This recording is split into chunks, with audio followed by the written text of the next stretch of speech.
Sholinghur CSI church அருகே தண்ணீர் பந்தல் திறப்பு விழா சிறப்பாக நடைபெற்றது.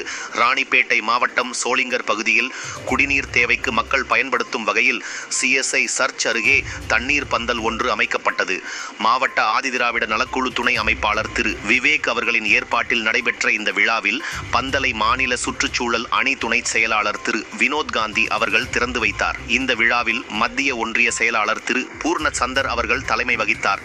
அவருடன் ஒன்றிய ஆதிதிராவிட நலக்குழு அமைப்பாளர் ஜெயராஜ், துணை அமைப்பாளர் சதீஷ், நகர ஆதிதிராவிட நல அமைப்பாளர் பிரமோத், விளையாட்டு மேம்பாட்டு அணி அமைப்பாளர் ஜெயக்குமார், துணை அமைப்பாளர் போஸ் ஆகியோர் முன்னிலை வகித்தனர். நிகழ்ச்சியை ஒன்றிய இளைஞரணி துணை அமைப்பாளர் கார்த்திக் வரவேற்று துவக்கினார். இவ்விழாவில் சிறப்பு அழைப்பாளர்களாக தலைமை செயற்குழு உறுப்பினர் அசோகன், மாவட்ட துணை செயலாளர் சிவானந்தம், நகராட்சி துணைத் தலைவர் பழனி, நகர செயலாளர் கோபி, ஒன்றிய குழு பெருந்தலைவர் கலைக்குமார் ஆகியோர் கலந்து கொண்டனர்.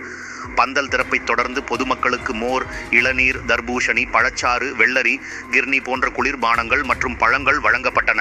மேலும் மாவட்ட அறங்காவலர் குழு உறுப்பினர் பூர்ணிமா ரவிச்சந்திரன், நகர சுற்றுச்சூழல் அமைப்பாளர் ராமின், நிர்வாகிகள் மணி, புருஷோத்தமன், பூபாலன், எத்திராஜ், பாபு உள்ளிட்ட பலரும் கலந்து கொண்டு விழாவை சிறப்பித்தனர்.